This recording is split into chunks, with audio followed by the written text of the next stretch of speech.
Hey friends, this is Smoky Mountain Rose, an Appalachian Cinderella by Alan Schroeder, illustrated by Brad Sneed. This is, like I said, the Appalachian version of Cinderella. So we've read the Chinese version, Ye Shen. So Smoky Mountain Rose is from the Appalachian culture. This book is written in a way that when it's read out loud, it sounds like someone from Appalachia is reading it.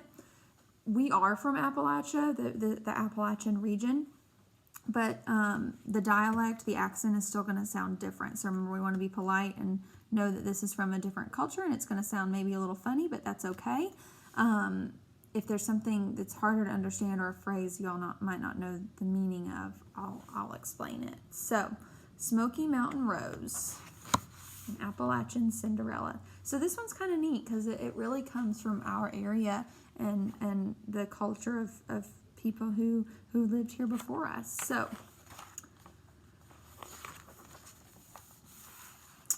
now listen. Smack in the heart of the Smoky Mountains, there was this old trapper living in a log cabin with his daughter. One night, while Rose was frying a mess of fish, the trapper, he starts looking dejected like. "I reckon it's hard on ye not having a ma," he said. "Tell me, Rose, would ye like me to get hitched again? There's a widow woman with 2 daughters down the road apiece. Way I see it, we'd all fit together neater than a jigsaw puzzle." "I don't mind," said Rose, setting a place of cornbread on the table. "You go a-courtin', Pa, if you think it's best." So before the huckleberries was fit for picking, the trapper got himself hitched for the second time. That's when the trouble started a-brewing.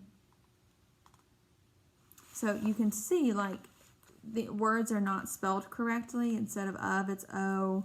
Living is livin'. So this is to make it to where when you read it aloud, you sound like you're from Appalachia, which is kind of neat since it's the Appalachian Cinderella.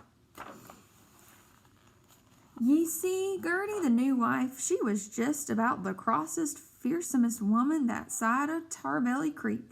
And her 2 daughters, why, they were so mean they'd steal flies from a blind spider. And vain, them girls could waste a whole day admiring themselves in the mirror. Ain't I purty?" Annie would say, peering into the glass. "Not as purty as me," Liza Jane would retort.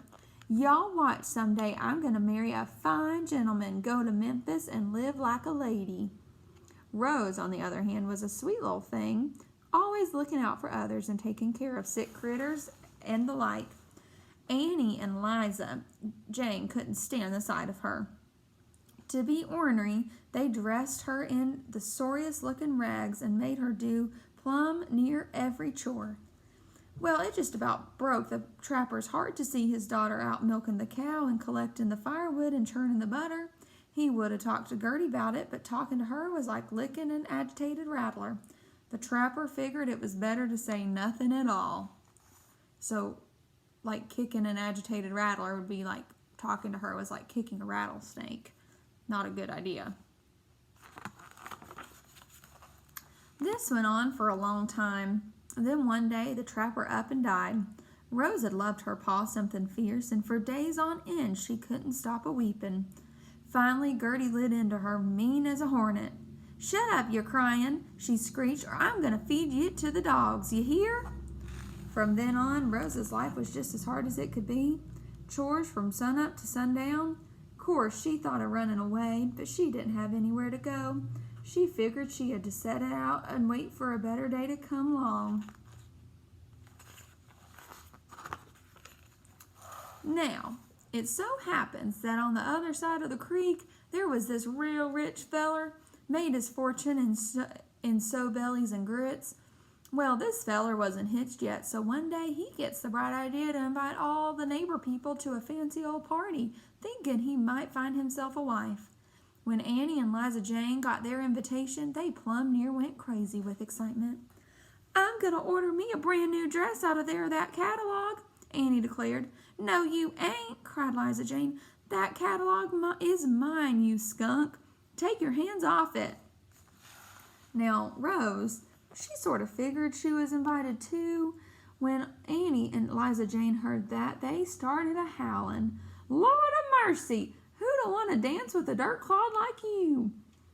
For the next few days, they worked Rose like she was fixing to kill her, they worked Rose like they were fixing to kill her.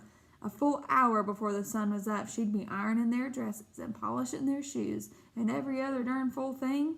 Now, Rose, she wanted to go to the party something awful, but she had held her tongue for fear of being laughed at again. The actual night of the shindig, the two sisters were downright hateful. Hand me that comb, stupid. Oh, that's not nice. Tie up my hair ribbon. Where's my corset? Rose ran left and right trying to keep up with their demands. Finally, towards 7 o'clock, Gertie and her daughters piled into the tater wagon. Whipping the mule, they went a-rumbling down the dirt road, chortling out, skip to Maloo at the top of their lungs. Rose, meanwhile, sat next to the pigsty and cried. Far off across the creek, she could hear the sound of fiddle music that made her cry even harder. Just then, one of the hogs comes moseying up to the fence and starts talking to her. Ye sure look miserable, honey. But don't ye fret none. I know magic and I can help. She just stared, figuring she had done lost her wits. But the hog kept right on talking. First of all, we got to get ye out of them rags. Now stand up and turn around real fast, like ye got a wampus cat bitten at your britches. Rose did just what the old hog told her. When she looked down, she was wearing the purtiest party dress she'd ever laid eyes on. I must be dreaming, she said to herself. The hog studied her real careful like. Looking good, sister, but time's a-wasting. We got to get ye over to that shindig. Go fetch me a mushmelon and two field mice. Again, Rose did just what she was told. Now watch, said the hog, and directly to the mushmelon was Now watch, said the hog, and directly the mushmelon was turned into a big old wagon. And the mice? Two strong horses with silky manes and shiny teeth. Real show critters. Rose was thrilled to pieces. She was all set to hop on the wagon when the hog let out a big snort. Why, look at them filthy bare feet. That won't do at all. Close your eyes. Now open 'em. Rose looked down. On each foot, she was wearing a sparkling glass slipper. "You like 'em?" asked the hog. "Well," said Rose, trying to be polite, "they're not too practical for square dancing, but they sure are purty." The hog watched as Rose climbed up into the wagon. "Now don't forget, this spell's only good till midnight, so ye gotta be home by then." "I'll remember," said Rose, and off she went, a-rumbling down the dirt road, just as happy as can be. The shindig was even fancier than she'd reckoned. There were 2 fiddlers, a harmonica man, even a square dance caller come all the way from Nashville. Everyone was dancing and laughing and drinking cup after cup of sarsaparilla. Now the rich feller, he wasn't having such a good time. No one had caught his fancy. See? And then all of a sudden, Rose came through the big barn door. She looked so pretty that everyone stopped dead in their tracks. The 2 stepsisters, they practically choked on their cider. "Well, shut my mouth," one of them whispered. "How'd she get in here, and where'd she get them clothes?" "I ought to wring her neck," snapped the other. "She's been going through my boudoir." That's a closet or a chest or something like that. They watched, jaws a-dropping, as the rich feller went hurrying up to Rose, thrusting out his hand.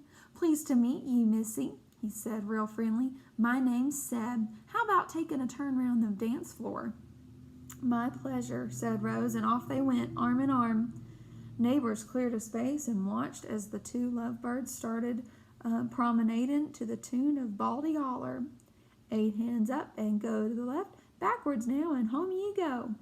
All evening long, Rose and Seb kicked up their heels, having a high old time. Gertie and her 2 daughters stood off to the side, madder in blazes. "Look at her," sneered Gertie, "sashaying around like she's the belly of the ball.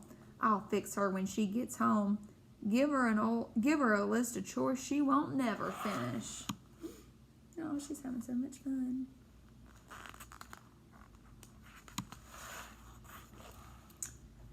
Just then, Rose happened to glance at the big granddaddy clock in the corner. "Tarnation!" she cried. "It's midnight!" Without another word, she went dashing out the barn door. Poor thing was running so fast, one of her glass slippers went flying off into the dirt. She'd have fetched it, but there weren't time. "Come back!" cried Seb, chasing after her. But Rose's wagon was already rattling down the road just as fast as it could go. No sooner was she out of sight than everything turned back the way it used to be. The wagon was a mushmelon again, and Rose had to walk home dressed in rags. Only thing that hadn't changed was the remaining glass slipper, which she tucked in her pocket for safekeeping. Before going indoors, Rose stopped at the sty to say thank you. "Any time, sugar," said the hog. Now, Gertie and her daughters, they came tearing home about 10 minutes later. Rose was already asleep by the fire. "Ain't ye gonna whip her now, Ma?" said Liza Jane. "My whipping arm's tired. I'll do it tomorrow," said Gertie. "You gals get to bed now and get your beauty sleep. Don't you worry, there'll be fireworks in the morning." Sure enough, the next day, Gertie lit into Rose something awful. "Showing up to that party, making my girls look like fools," she screeched. "I'll learn ya." Grabbing the switch, she was all set to whip Rose when her two daughters came flying up the hill. "Listen, Ma," cried Annie, "that rich feller, he found Rose's shoe in the dirt, and now he's gone round to every house to find the owner." "And that ain't all," said Liza Jane. "That feller, Ma, he's plumb crazy. Says he's getting hitched with the first person it fits on, and I reckon it's gonna be me." "Well, then hurry up and get ready," said Gertie. "And listen, y'all, whichever you gets the wedding ring and moves to Memphis, I'm coming along. Ye ain't leaving me behind." Then turning to Rose, Gertie warned, "You stay out of sight or I'll blister your rump something fierce." She is mean. Half an hour later, Seb came rattling up the road in his wagon. Gertie was there awaiting on the porch, shucking peas. "Why, it's the Sobelly and the Grits feller," she said, acting real surprised. "Come on in and set a spell. Understand ye found my daughter's shoe." Before Seb had even said howdy do, Annie came flying out on the porch, sticking her foot out. "Me first," she yelled, setting herself down on a big milk bucket. Now Seb, he commences to tugging and pulling, but getting the slipper on her big foot was like trying to stretch a little bitty sausage skin over a side of beef. "Get out of my way," said Liza Jane, pushing her sister aside. And right away she starts a batting her eyes at Seb. "I want to thank ye for returning my shoe," she said. "I about fell into a fidget of fear when I saw it was gone." But Seb could tell she was just sweet talking. The minute the tugging started, Liza Jane pert near went blue in the face. "Let me get the axe," she said, gasping. "I'll get that shoe on if it kills me." Don't think that's gonna work. Just then, Seb spotted Rose standing off near the pigsty. "Weren't you at the shindig last night?" he called out. Rose went on feeding the hogs like she didn't hear him. "Come over here and stick your foot out," Seb told her. He watched as Rose came a-walking toward him. "You look mighty familiar, Missy. Come on now, just set your foot down here in this bucket, or just set yourself down in this here bucket and stick out your tootsie." Annie and Liza Jane held their breath as Rose stretched out her pretty little foot. "Now hold still," Seb told her, and wouldn't you know it, the slipper went gliding right on, just as smooth as butter. When Gertie saw that, she started a screeching. "That weasel, she's a tricking ye. Why, my daughters are a heap purtier than her." But Seb, he didn't pay her no mind. Happy as a pig in a peanut patch, he took up Rose's hand and held it tight. "I knew I'd find ye," he whispered, and Rose nodded all teary-eyed. Then, remembering the other slipper, she took it out of her pocket and put it on. Very same moment, the hog started snorting and kicking up a fuss, and when Rose looked down again, she was wearing the exact same blue dress she had on at the night of the shindig, looking just as pretty as blue bonnets in spring. Upon seeing that, the two stepsisters, they done burst into tears. "Our precious little sister gonna be marrying into money." And they set to fussing over her like they just loved her to pieces. Now Rose, she could have turned her back on him, but she didn't, sweet thing. She figured it was best to forgive and forget. I love you like soup loves salt, she told him. And from then on, Annie and Liza Jane never gave her a moment of grief or heartache. That was really nice of her to forgive them. And the wedding that followed, well, it was just about the biggest shindig ever seen in the Smoky Mountains. To this day, Rose and Seb are still living there, and folks reckon they're about the happiest twosome in all at Tarbelly Creek. How sweet. So that's the Appalachian version of Cinderella.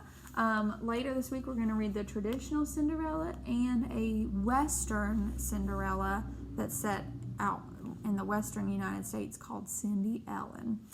Okay, see you later.